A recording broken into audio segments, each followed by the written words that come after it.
seen places like this in books. Never thought I would see something like this in reality.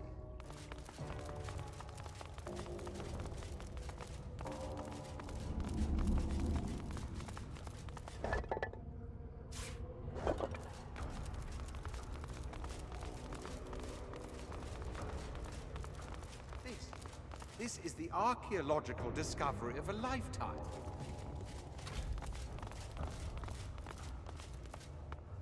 The curious sculpture comes alive as you reach out to touch it. It thrums with power and throws flickering, dancing shadows against the walls. The carving is covered in strange glyphs that feel oddly familiar. They surround a gently glowing stone that makes you think of the night sky rolled into a ball. Trying to read the symbols, you hear a faint whispering at the back of your mind, as if you're listening to the echoes of a past age. Your mind swims, and for a moment, the glyphs become clear. You read, "Our first lords babes with power glowed, our seconds born in blood that flowed. Our thirds young to the wind return, our fourths to glowing flames adjourn. Our fifth lord's cubs with minds were blessed, our sixths had brawn beyond the rest. Our seventh's brood spread from earth to glen, and thus no king shall rise again." You try to hold your focus as the whispering echo fades, but the letters waver, contorting and merging until they're nothing but meaningless glyphs once more. A riddle from the past, or maybe a riddle about the past.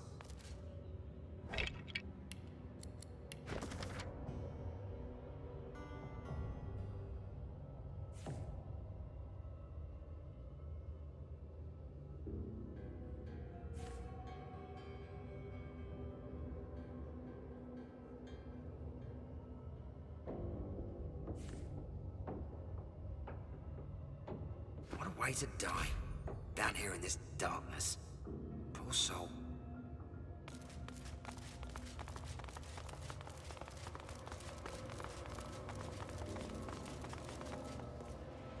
Tia Sindelius, poet and patron god of the elves. Duna, the stoutest of the seven. No wonder the dwarves pray to him. Blessed Solstice, an elegant god for our elegant people.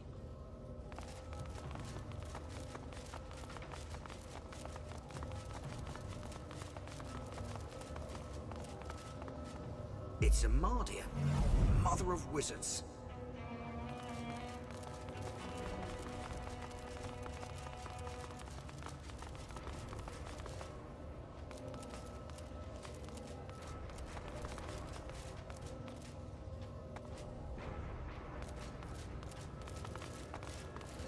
Strange.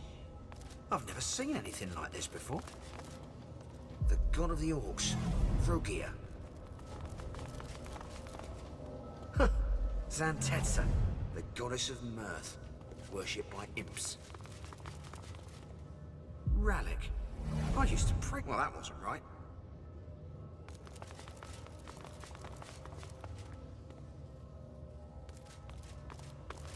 Ralik. I used to pray to you when I was young.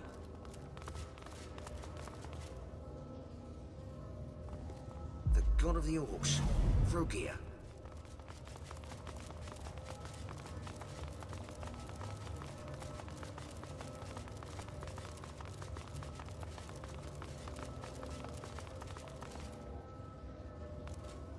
Blessed Solstice, an elegant god for our elegant people.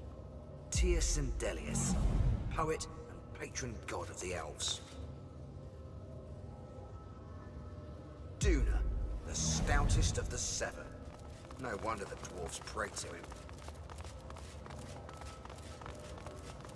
It's Amadia, mother of wizards.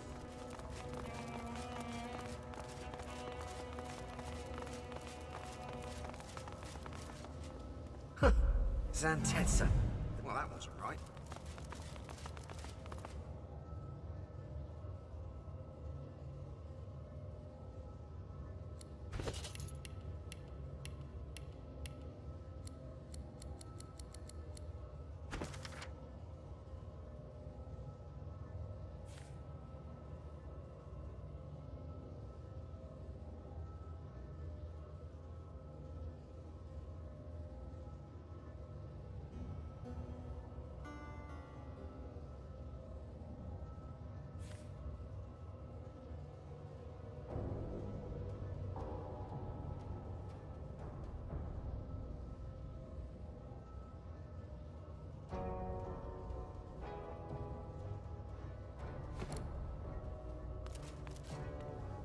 Relic. I used to pray to you when I was young.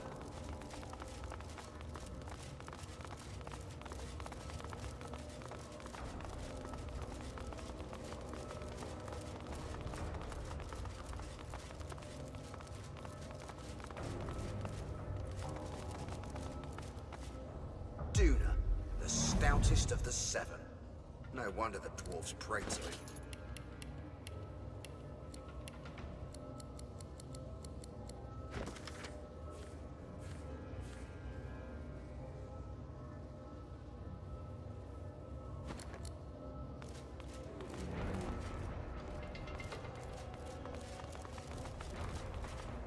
Sindelius, poet and patron god of the elves.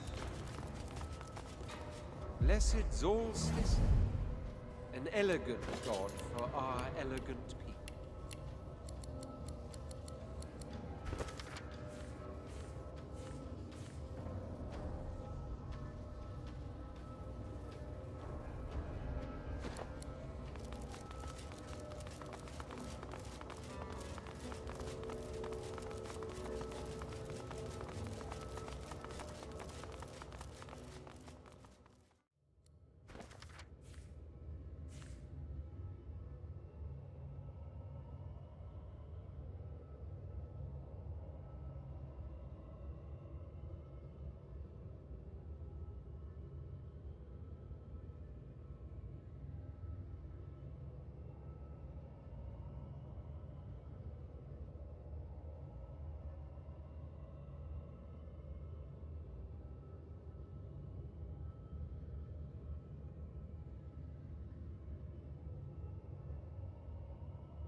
It's Amadia, mother of wizards.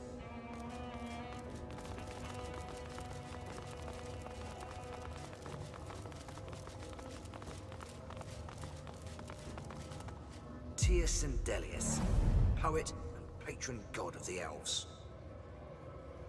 Duna, the stoutest of the seven. No wonder the dwarves prayed to him. Blessed Solstice, an elegant god for our elegant people.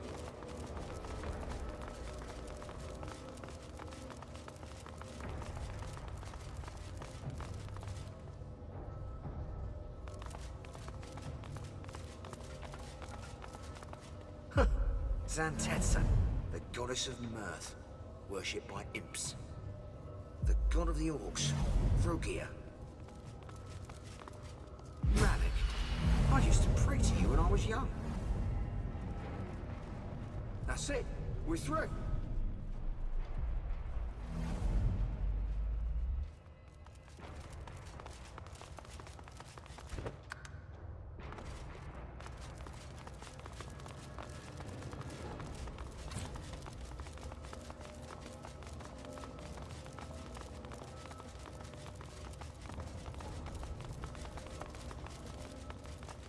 What in the name of Lucian's prize pig is going on here?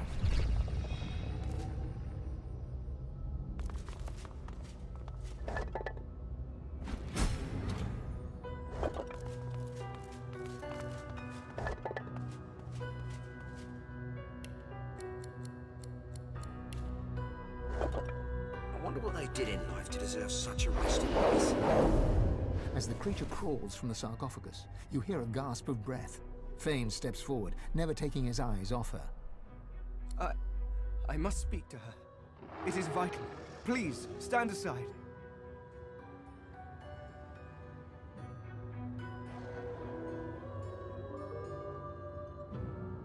You hear a gasp from the creature as Fane steps forward. It speaks in a hissing, clicking language that seems both completely alien and somewhat familiar. Fane raises his head and responds in the same jolting, clicking tongue. He seems to be pleading with the creature, his hands outstretched. The creature looks down at him and shrieks in rage. Her gestures are quick, strong, and violent. Whatever she said, it seems to have devastated your friend. The verbal barrage continues, but something changes within Fane. He looks up and golden light pours from his skull. When he speaks next, you understand every word, but you're not sure the words are his own. Aetira, Aetira. I had hoped to see you turn to dust in this tomb. Alone, forgotten, with only your secrets for comfort. Lady Amadia? You possess him?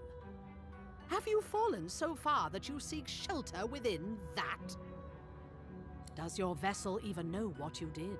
The war you started? The greed and avarice that saw you betray the Eternals? The glow fades, and Fane seems to return to himself. He staggers slightly, exhausted by everything that's happened. The creature turns away from him and, panting, turns to you. The creature looks down from its perch, trembling. It crawled out of that sarcophagus as if it had forgotten how to move its limbs. It turns to you, and you see its face is covered by an intricate mask.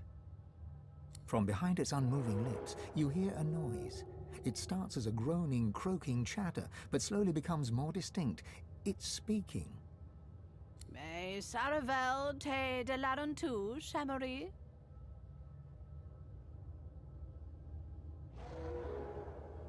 The stream of noise cuts off abruptly. After a moment, you hear a jolting, lurching voice.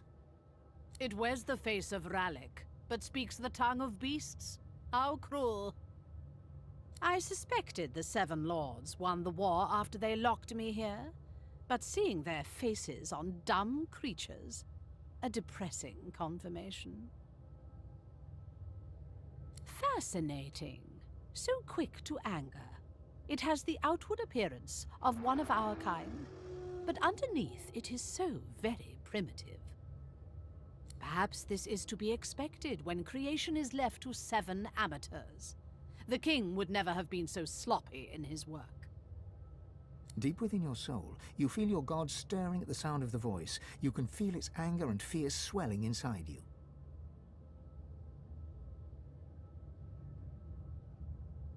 The creature leans forward to get a better look at you, clucking and tutting under her breath. It seems to be a simple form at its core, a source vat. A walking, unfortunately talking, source vat. Fascinating. I wonder how to extract the source from the vessel without... She pulls back suddenly, recoiling in horror. It is rotting. Almost imperceptibly, but it decays before my eyes. It does not even have a century left. The god within you reacts, his emotions a cocktail of fury and fear. You hear his voice, demanding that you give him control, demanding your body obey his will. Hey, Tira, you worm. An eternity locked away was too good for you. I should have seen you ground to dust and fed to the wind. Your heresies deserve nothing less. The figure recoils, as if struck. Rallic! What happened to you? Did you truly fall so far?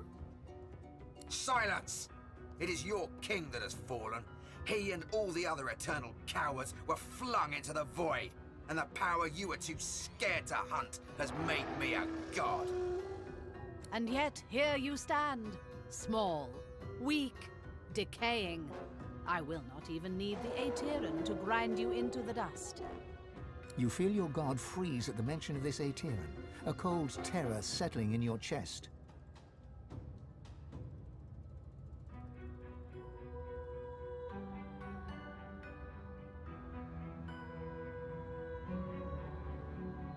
Where is it? Ha! Of course you never found it. You always lacked imagination, Lord Rallic. I hid it in these very caves, although I can feel its distance now. Someone has uncovered it. Perhaps they intend to flay the godliness from you. No matter. Given your pathetic state, it is mine to collect at my leisure. As for that monstrosity you have made your shell, it was designed to die, and I think it is time that design were fulfilled. Do not worry. The source shall not be wasted. It will carry me from this tomb. It will bring me freedom at last.